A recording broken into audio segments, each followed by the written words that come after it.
The presenting sponsor of A Republic If You Can Keep It is Epic MRA, measuring the pulse of Michigan for more than 4 decades. When most of us think about polling, the focus is on those campaign polls telling us which candidates are winning. But the most important polls are for businesses, local governments, and nonprofits assessing the needs and wants of their customers or constituencies. Those are polls that guide policies and lead to institutional success. Those polls have to get it right, which makes the choice of a public opinion research firm critical. Epic MRA has been trusted for more than 4 decades to get it right. Our clients have included school boards, statewide nonprofits, corporations, as well as the candidates and news media who rely on us during political campaigns. Whether it's just a couple of questions or a full in-depth survey, we are here and ready to help. You can reach us at epicmra.com.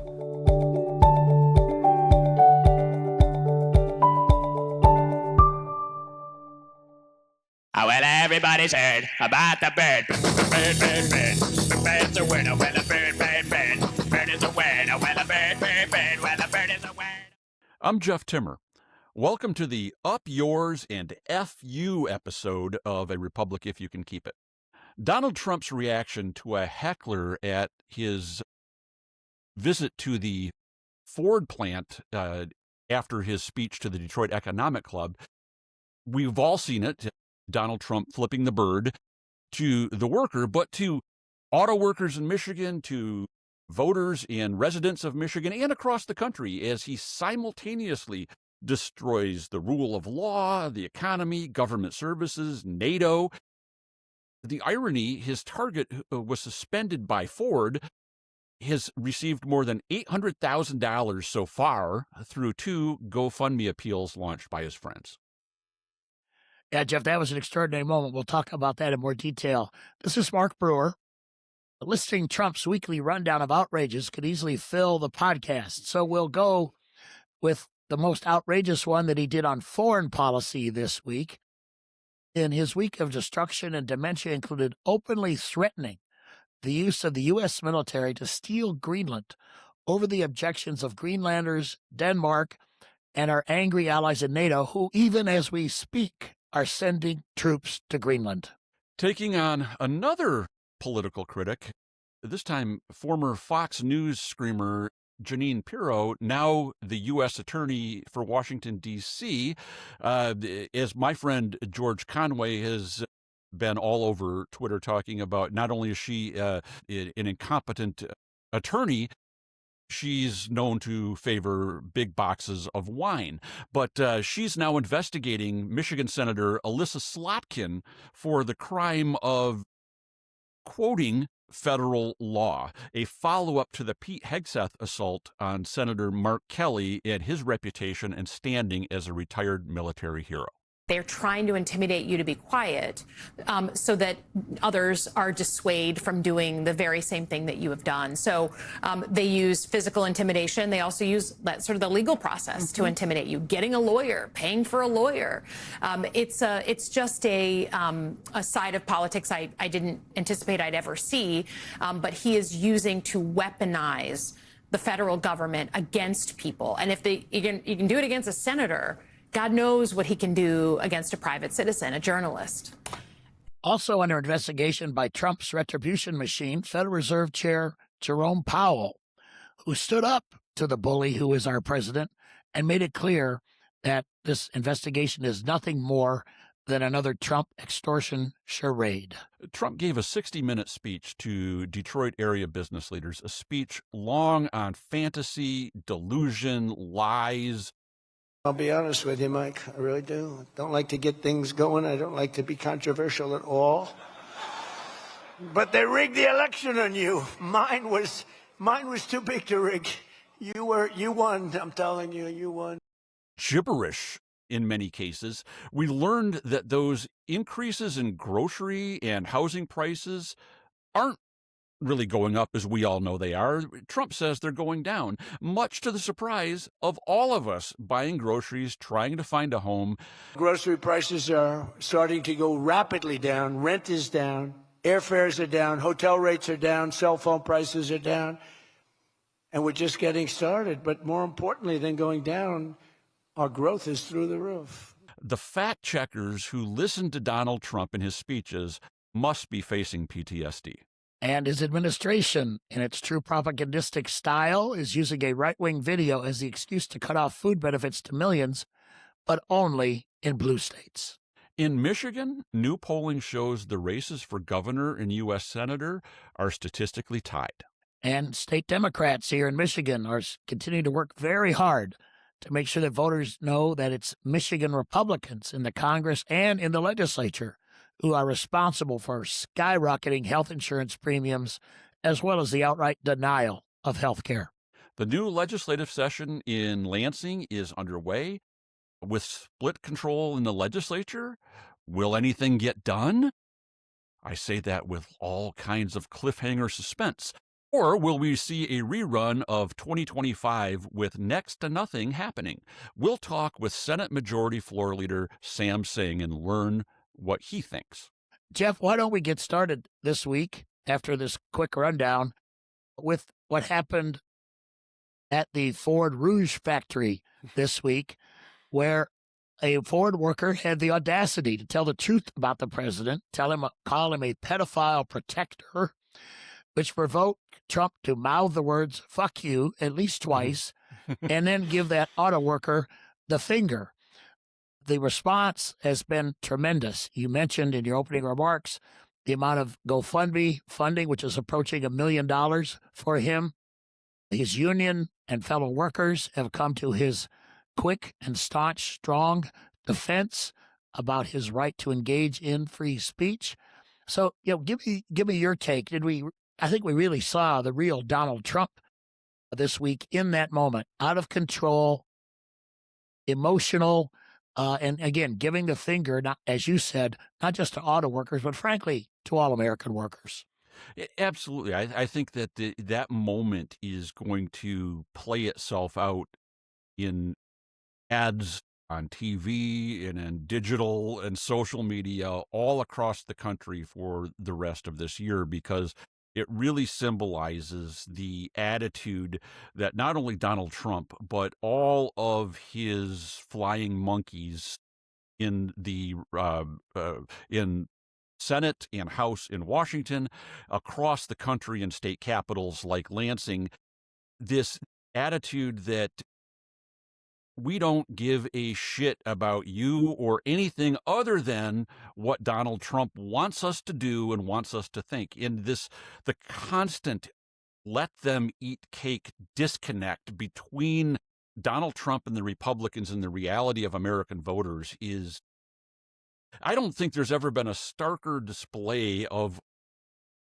distance between the attitudes and disdain, just lack of any empathy or caring about the status of day-to-day cost of living, affordability for groceries, for healthcare, for housing, for transportation that Americans are facing. And every day Donald Trump is talking about building $500 million golden ballrooms and schlocking up,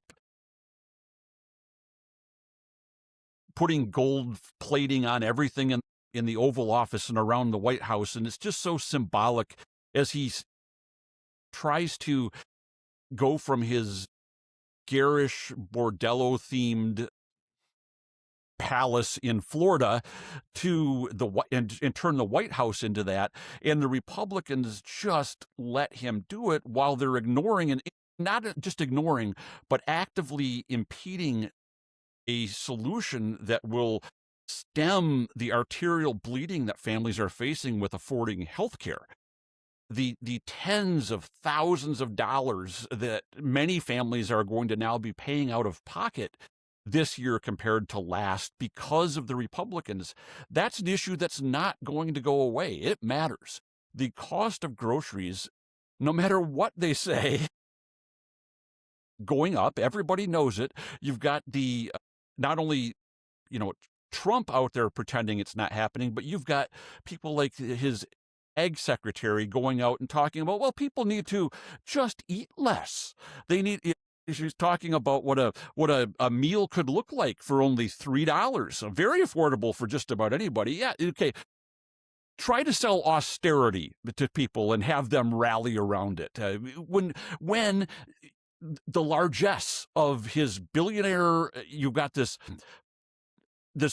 lawless actual criminal, the only felon ever to serve in the White House and pray to God, the only one who ever sets foot behind the Resolute desk, are out there trying to playing golf every day, figuring out how they can get tax breaks. You've got Michigan Congresswoman Lisa McClain getting insider knowledge, and she and her husband investing in not public traded, but investing in securities offered by Elon Musk to allies in the government, to the tune of millions and millions of dollars in benefit. As people are watching this going, oh my gosh, I mean, we're trying to figure out how to get clothes on our kids' back, pay for our groceries, set something away for retirement, and pay for the doctor. It's time for the pitchforks and torches and storm the castle. And Donald Trump and the Republicans seem to be inviting that, not just in Minneapolis, but they are trying to provoke outrage that they can then use the power of the federal government to suppress and squash. And Americans have had enough. I mean, I think we saw that in every election, dozens and dozens and dozens of elections across the year last year. I expect we're going to see that continue into this year.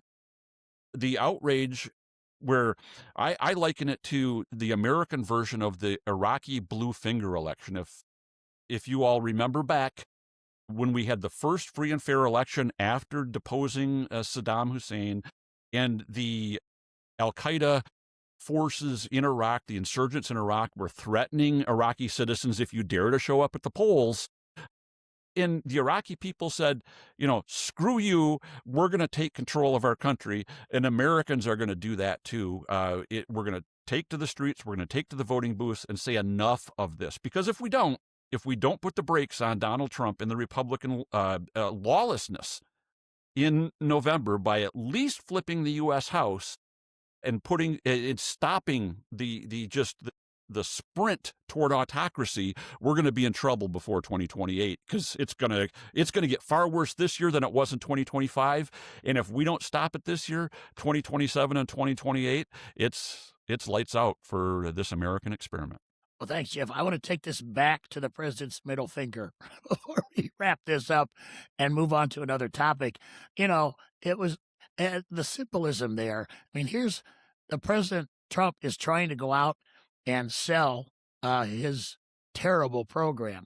But in that one crass, impulsive moment, he stepped all over his own message, which was ridiculous anyway. And, it's not just a middle finger to that worker, to auto workers, but it really was, frankly, his program has been a middle finger to Michigan and to our auto industry. I mean, prior to, I don't know if many of our listeners saw this, but prior to his speech, there was a program put on by the Detroit Economic Club in which several experts who know what they're talking about very diplomatically but very clearly talked about how bad his tariffs have been for the auto industry. They have cost our auto industry billions of dollars in sunk investments they're never going to recover, billions of dollars in profits, and pretty soon our auto workers are going to see reduced profit sharing checks as a result. So again, I agree with you. That outtake for that middle finger is going to show up, and it should show up again and again and again as we talk about Trump's bad record across the board, because it's all a middle finger to all of us. Yep. In his constant repetition of things like, the word affordability is a Democratic hoax. He is just giving grist to the mill that is going to grind Republicans into dust this November in a free and fair election that he and his cronies are obviously committed to trying to put their thumb on the scale as much as possible and diminish the freeness and fairness of this election. And that's why we just have to show up in enough force that they can't do that. We have to now consider that this election is going to be like one in Minsk or Caracas, where we have to show up in enough volume and force they can't steal it from the American people. Right. It can't be close. Well, with that, let's turn to another aspect of the election. We saw some new polling this week in the governor's race, which essentially showed that it's a tie, frankly, a dead heat between Jocelyn Benson, who I think is now clearly going to be the Democratic nominee with Gilchrist's withdrawal this week, against John James. It's a horse race. But frankly, with all due respect to Rich Zuba, who's been a guest, he's a great pollster. I don't think these poll results are reflecting anything close to where we may end up, and just for a couple of reasons, Jeff. Mm-hmm. First of all, Duggan has been spending millions of dollars promoting himself around the state, billboards, paid social media, all kinds of earned media, and his numbers barely budged. It's pretty clear he's got a ceiling. He can be a spoiler, and he will be a spoiler, but he can't win. I mean, I think that's pretty clear from what we've seen so far, despite all the spin that they put on there. And we haven't even gotten to Duggan's negatives yet. The Democratic Party and others are starting to put some things out there. But, we now have this scandal in Detroit where he knocked down a lot of houses and then filled the ground with contaminated dirt, which is now going to cause all kinds of environmental problems, going to cost a lot of money to clean up. The scandals this guy's been engaging in, including giving his mistress, now his wife, a city contract. Again, that has not gotten out yet to folks. And when people are reminded of that history, they're going to see this guy's just another corrupt politician. He's not a breath of fresh air. So I think, and then one other aspect two other aspects, frankly, of the poll, and these are kind of things that when you're a pollster and you're doing a phone poll or an online poll, you can't really take into account. Straight party voting is very popular in this state with both parties. That has not been factored in. And the other thing is ballot position. Duggan is going to be at the bottom of the ballot. It's not going to be somebody reading to a voter, here's your choices. It's going to be the major party candidates, the minor party candidates, and then Duggan at the bottom of the ballot. So again, in all due respect to Zuba and all these other pollsters who are, doing their regular techniques, but there are going to be some real world effects of the way the ballot is laid out of straight party voting that you can't possibly poll for. Yeah. I think your analysis is absolutely spot on. I had one additional observation when I looked at that poll. Certainly the newspapers and everybody likes to focus on the horse race and in the fact that the leading candidates are statistically tied in the horse race. I mean, it's a jump ball between Benson and James. First of all, I've said, and I will keep saying, I think John James is the most overpriced stock in Michigan political history. He has he's a paper tiger with a glass jaw and feet of clay. I think Mike Cox has I think he's never been in he's never been in a political street fight. I think Mike Cox is poised to fillet John James, and Mike Cox is going to do that in a way that positions him to win a Republican MAGA Trump lust primary and be kryptonite to voters in November. I think at this point, if Mike Duggan wasn't in the race, the Democrats could nominate a crash test dummy and win against whoever the Republicans put up if it wasn't for Duggan. But I think with the tie in the Senate race right now, that to me looks very much like what we saw the polling in the governor's race in New Jersey and to an extent in Virginia this last year, where the horse race at the top of the ticket that everyone focuses on shows that. But when you look down at the enthusiasm, how motivated are you to vote? This poll that Richard did is, and he I do think he's as good as a pollster and he understands Michigan and his results. I trust. When you look at that, the Democrats are plus 15 on what they call the enthusiasm gap. That's why Mickey Sherrill in New Jersey was thought to be could the Republicans pull off a stunner in New Jersey? On election night, she won by 13. People were sweating that one, and she won by 13 points.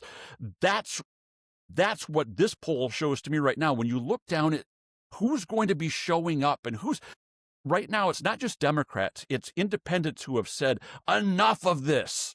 I'm not going to support more of this chaos, this craziness, these MAGA candidates. People are going to crawl across broken glass to vote against Republicans and Trump-oriented candidates this year. And Republicans, Donald Trump, when he was on the ballot in 2016 and in 2024, overperformed in Michigan because he gets low propensity voters to crawl out from under their rocks to come out and vote for whatever horridness he's willing to sell. And so those people have no motivation to come. Donald Trump's not there. They don't care about Republicans. They care about Donald Trump. This year, Democrats, everybody should act like this is tied. Campaign like you're behind. Take nothing for granted. But I feel very bullish about this year based on all the evidence I can see. And I think people should. The only thing we have to be worried about is, we talked about earlier, is the freeness and fairness of this election. We have to be vigilant and stand up to it and not allow them to take away our democracy. Well, Jeff, with that note of optimism, why don't we introduce our guest? The new legislative session faces multiple challenges: housing shortages, never-ending potholes, continuing calls for more openness and transparency in government, and an ongoing battle between House Republican Speaker Matt Hall and a state Senate controlled, at least for now, by Democrats, pending on the outcome of an upcoming special election. Caught in the middle of all of this is Senate Majority Floor Leader Sam Singh. Singh is the son of Indian immigrants. His political career dates back 30 years when, at age 24, he was elected to the East Lansing City Council and later served as the city's mayor. He is a past president of the Michigan Nonprofit Association. In 2012, he was elected to the first of 3 terms in the state House, serving as Democratic floor leader in his final term. From there, he moved on to the state Senate 2 years ago and was elected to the number 2 leadership slot as majority floor leader. Sam, I want to dive right in, if I may call you Sam. We've known each other a long, long time. You're one of the few Democrats in Lansing who's able to work with and get along with Matt Hall. And so I was wondering, what's your secret? What's the secret sauce to being able to make deals with that guy like you've been able to do? I don't know if there's any secret sauce on how to working with Matt Hall. What I try to do is ignore all of the surrounding noise that comes with the speaker. You know, it's clear he's taking a lot of his cues from President Trump, where he likes to throw things at you, tries to distract you with other ideas. He tries to, do name calling and all of those types of things. And, having been around this town for a long time, having been a person who enjoys negotiating and so forth, that there's a lot of, noise around the process. And so I just ignore it. And I always cut to the chase. Whenever he goes off on a tirade, I always try to bring him back and talk about the issues that are in front of us. And, it's been able to work. I think the good thing is I've got a great staff team that works well with his staff team as well. And sometimes that's what's necessary, because it's not always the principals that can get along. Sometimes it has to be the staff as well. And so we've used that kind of approach so far, and it's been successful in the past year. What do you think, looking forward to this year? What does the legislative agenda look like? What are some items? One, what are the goals of your caucus in the coming year? And we'll get to elections in a minute, Sam, but I want to talk about legislative policy. And do you see any way that we can work things out on any of those issues with Hall? Well, I think it's going to be very difficult. It's clear that Matt Hall doesn't want to get things done. Even things that his own caucus members, even things that, your average Michigan resident wants done, he doesn't really care about them. I sometimes wonder if he's got a governing philosophy on when he ran for office or why he wanted to be the leader of his caucus. He was bragging last month about the limited amount of bills that had been signed, being one of the least productive years for a legislature, and he takes pride in that. Versus trying to solve hard problems. Our residents are going through a lot right now, with high costs, an unstable federal government. And instead of, the state being something that can be helping our residents, he's kind of walking away from that responsibility. And I think that's unfortunate for our residents. It's unfortunate even for some of his own colleagues who want to do work. You talk to your rank and file Republican legislator in the House, they want to actually get some things done. And there's some bipartisan bills that had been sitting in both chambers for a while trying to get done. We got a few of them done in December, about 25 to 30 bills, but there's so much more work that needs to get done. And so my fear is that, he'll continue to be somebody who wants to stand in the way of that type of progress, even bipartisan progress. I think the big thing that will get done is the budget. It's required by the Constitution, and it's one of the things that we know has to get done. But at the same time, it doesn't have to get done on a timeline that, it should be, because, last year Matt Hall tried to blow up the process and create a lot of confusion by, holding it hostage till, the hours before the final deadline on October 1st. So we'll see what needs to get done. Now, I will tell you, Senate Democrats have a big agenda that we'll continue to work through, even if it all, stalls in the House. But we will get things done because that's what our residents are demanding, and that's what the time in history that we're in demands as well. What are some of those items, Sam? If you could, just give us some specifics of the kind of things that you've got on your radar screen. Yeah, when you take a look at the issues that are facing, everyday Michiganders, issues that are facing their pocketbooks, those are the types of things that, we want to address. Those are the things that we have been addressing within the, the budget process last year, as well as the 2 years before that. And so I think you'll see us take, an attack on a variety of issues. You'll take us looking at car insurance. You'll take a look at a variety of continued measures around affordable housing and making sure that continues. Energy policy has been a big issue right now, whether it's costs or whether it's data centers and those types of things. And so I think you'll see legislation being introduced or those pieces of legislation that had already been introduced, getting some hearings here in the coming months as we try to tackle those everyday cost issues for our residents here in the state of Michigan. You just described the most generous portrayal of Matt Hall that I've ever heard in my life. And it wasn't that you said anything especially nice or flattering. It's just that you didn't curse or, talk about what, a posturing poser slimeball he has been throughout his entire political career. That's my editorial comment there. I do want to ask, you take a normal governing attitude, you and your colleagues in the Democratic caucus in the Senate and the House, into doing your jobs.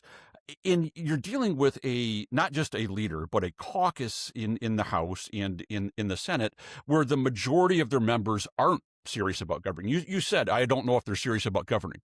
After 10 years of watching the Republicans under Trump, it's clear to say that we can't assume the normal prism with which I still call myself in my DNA a Republican, are viewed. That type of Republican doesn't exist anymore. when it comes to controlling the legislative caucus, the Republican agenda in the legislature, and I think it is a danger to pretend that it does. I'm not saying that there aren't individual members who want some kind of normalcy, but they vote for this kind of disruptive, toxic leadership that's just there to break things. They have nothing that they want to accomplish as a whole. They just want to break things. And so how do you act serious and treat them with seriousness when you're trying to do things the right way and they just tip over the game board and eat the pieces? Yeah, listen, I think there is a level of frustration. I appreciate the fact that when I use the phrase, he doesn't have a governing philosophy, as that being a kind way of describing him, or his colleagues in the House of Representatives. But I think this is the issue, is that we have to use a variety of tools here in the legislature. We have to follow, the process that the Constitution puts forward, but we've had to also use the legal side of the equation to force Matt Hall to do things. We started off this session with him withholding 9 bills that he needed to present to the governor. And, it was very clear from the Senate Democratic standpoint that, we were going to go to court and fight this all the way because we believe in the Michigan Constitution. We believe what needs to be done is right. And, we're obviously, the legal process takes time, but we have won every step of the way. And now we're in front of the Michigan Supreme Court. And I think in the months to come, and hopefully it's not that long, that we'll have a final determination and he'll be forced to send those 9 bills to the governor for her consideration. And so, we just saw this latest piece in the month of December where we had to go and request an attorney general opinion on the Matt Hall and his cronies trying to take $645 million worth of work projects away from local nonprofit organizations, from our local governments. The fact that wigs for cancer patients were being taken away from these children because Matt Hall wants to deal with chaos and cruelty versus trying to govern. And we'll use that process as well. And so, we anticipate that we're on very strong legal ground there. And so we'll continue that process. So we'll use the legislative tools that we have, but we will also go after him through the courts when he's breaking the law. And then I think you also see that, the court of public opinion, whether it's taking a look at us talking about these issues using digital communications with our residents, with his own, members and their own districts. And you're beginning to hear like those members going back to the speaker and saying, hey, we've got to do something. I'm hearing from my residents and so forth. So we're using all the tools that we have available to us, whether it's through legal means, through legislative means, or through political means to get things done. And I think what you're going to see here, I know we'll talk a little bit about the politics of what will be coming forward in November, but the Republican brand is just getting worse and worse, not only on the federal national level, but it's happening here on the state level because of the actions of Matt Hall. We sometimes joke, he's just giving us gift after gift, by, trying to withhold money for, these great projects that were happening all across the state.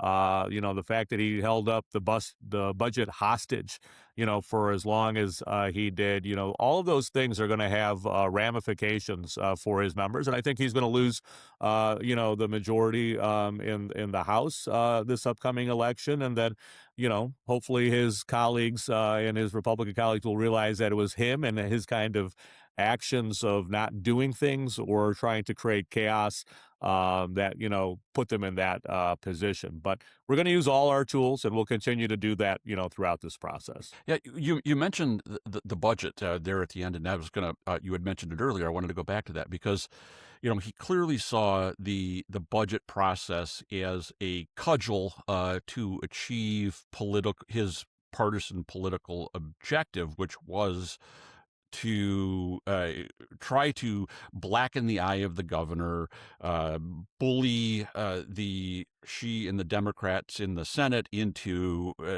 giving away things that they didn't want to give away, he assumed he had too much leverage. And I wonder how you think, or how he might play that in this election year. Standard traditional political thinking would be, well, he wouldn't dare do that in an election year with his members on the line. But I think the old school thinking might not apply here. He might have a different thought. They might want to keep the dysfunction or chaos, or try to claim that it's the Democrats, led by now term limited Governor Whitmer, and the Senate that is trying to ram through massive spending, whatever he's going to try to claim, and so he'll try to hold firm on the budget. And I wonder if you could see either way in what might be the political move, as well as the kind of the policy and legislative moves, if he tries to play this brinksmanship into the kind of as Labor Day approaches and into the fall, like he did last year. Yeah, I mean, I think it's a dangerous, tactic for him to do that. I don't think it worked out well for him. Perhaps he thought he had more leverage. I think in the end, when people take a look at the budget that we put forward, I think it was fairly apparent that it was a strong budget. It was a budget that had the democratic values that we had fought for. The things that he claimed he was going to cut, and the things that he did in his initial budget that was passed didn't come to fruition. So it's very clear that legislative Democrats and the governor got their way in the budgeting process. So the fact that he held it up as long as he did not provide him any extra leverage to make a budget that was more Republican than Democrat. So one, he didn't win there, but I think where he really lost was with his his colleagues, the rank and file members, who were getting beat up back at home, whose every school district was calling them and saying, why haven't you done a budget by now?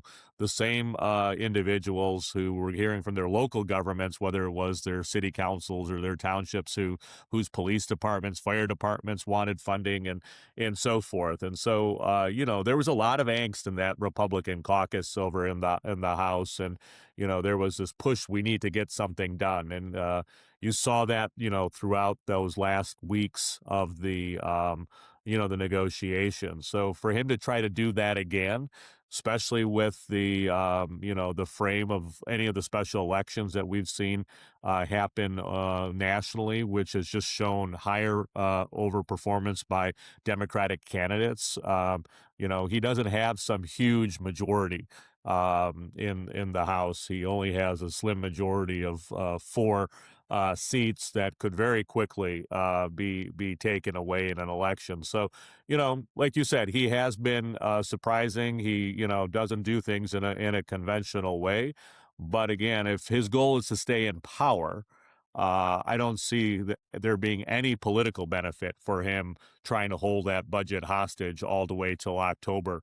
I think that just gives, so much more fodder for independents to come to us, those moderate Republicans, if there's any of them really left, that are supporting him, to come to our side. We're already bullish, that we're going to keep the Senate and pick up the House. I think if he plays that kind of political game, we're going to be even in a better position of winning those seats in November. Sam, could you elaborate a little bit more on what's going on with the Senate election operation? I mean, to the extent you can, what seats are you looking at? Do you think you can expand your majority? I mean, what does it look like from your perspective for the Senate in the fall? Yeah, and you've got a special election.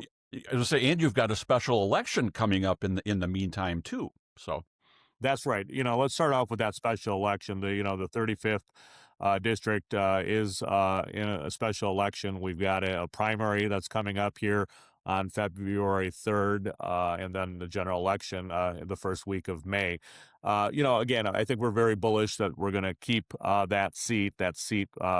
Obviously Kristen McDonald Rivet had won that seat, 3 plus years ago. Even Vice President Kamala Harris, when you look at that really difficult election year for us in that part of the neck of the woods, won that seat as well by those kind of similar margins. So it is a Democratic leaning seat. It was clear when, a couple of their top front runners, whether they were, Representative Timmy Beeson or Bill Schuette, both declined to run. So they had to find some, local people at the last minute that, even their own elected officials didn't think they could win that seat. So we're feeling very bullish that we're going to keep the 35th seat, and then we'll be back to our full majority at 20 seats here in the Senate.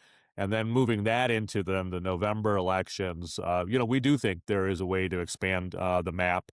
There's 3 seats that are sort of in that margin of potential victory, and they don't have a lot of seats to go after. Seats that were considered, frontline seats for 3 years ago when we had those elections, were seats like Senator Darren Camilleri or Senator Sue Singh from Washtenaw County. Both of those seats they won, handily in those elections. Their base numbers are around 54 to 55%. That's a really difficult number to surmount. Especially at the Senate level. Sometimes at the House level, you can move some of those numbers around, but on the Senate level, it's really difficult to do that. And both of them are really strong candidates and strong legislators. The one seat that was the closest for us was the Kevin Hertel seat. He only won that seat by 400 votes. And so you would anticipate that to have been the place where Senate Republicans would have gone out and recruited, some really strong, Republican candidate. And, at this point in time, the name that they have is somebody I had to look up, who has not been involved in elected politics, but is sort of a MAGA supporter. And, you will go through her Facebook page and it's everything that you would think of MAGA. And so when you're trying to take out, a seat in a moderate district, using the MAGA playbook is not what you would be wanting to do there. And so on top of all the good work that Senator Hertel has done to sort of solidify himself over the last 3 years in that seat, that was a seat that they could potentially pick up. And again, they have not recruited a good candidate. So that's why we feel like we've got a great opportunity to pick up seats. The top of that list is over in Kent County. Senator Huizenga is up for election. He only won that seat by 500-600 votes in the end in that election cycle.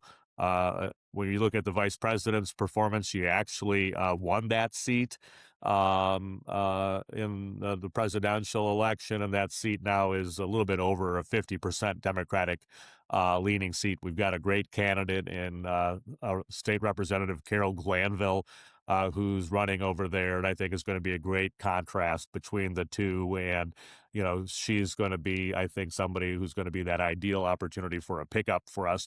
In that kind of worst case scenario, if somehow because of incumbency and some name recognition, he keeps that seat, that will definitely be a seat that's being kept by Democrats in the years to come. But we think that's our first pickup opportunity. And then the second pickup opportunity is in Oakland County.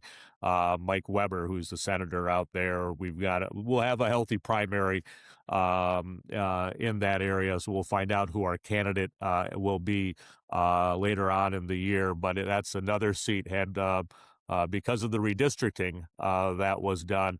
If you would just look at those numbers versus Padma Kupa, who he ran against, who was our Democratic candidate, Padma would have won that election if you would have just moved those precincts that got added to his seat. So it's become slightly more Democratic. And so, we do feel like that's another opportunity. And when you take a look at Kent County and Oakland County, those have been the areas that have been moving more and more to Democrats who, 25, 30 years ago, you would have never thought Democrats could win there, but they're winning there all throughout, those counties. And we see those as some pickup opportunities. Now, there is another seat that's sort of on the coast of Michigan, sort of that Muskegon going north seat. We'll see how that plays out, the numbers are a little bit more in favor for the Republicans. But if you're looking at some of the overperformance that are happening in some of those special elections, if that sort of continues on, there's an opportunity for a pickup there. And so when you look at, hey, we've got 2 or 3 seats we could pick up, there's really only 1 seat that they're competing for. We really feel bullish that we're going to stay at a minimum at our 20, but we'll most likely be adding 1, if not 2, in November. I was glad to hear you mention that coastal seat, the Muskegon North seat there, because I was going to bring it up if you didn't, because I think it would, in this environment, from where we sit in January, looking ahead, I think that it would be a huge mistake to write that off. You're right. In a normal circumstances, all else being equal, that's going to go toward Republicans. But that area in particular has a history of responding to populist moments, throwing out incumbents, defying its inherent political nature, going back to scandals way back when with Ed Geerlings and Bill Bobeer taking over and Dan Scripps winning a House seat there and holding it for a couple of terms. I think it would be a big mistake in this climate, in this year, to be looking past that. And I'm glad to hear that you guys have your eye on it, as I assume you would.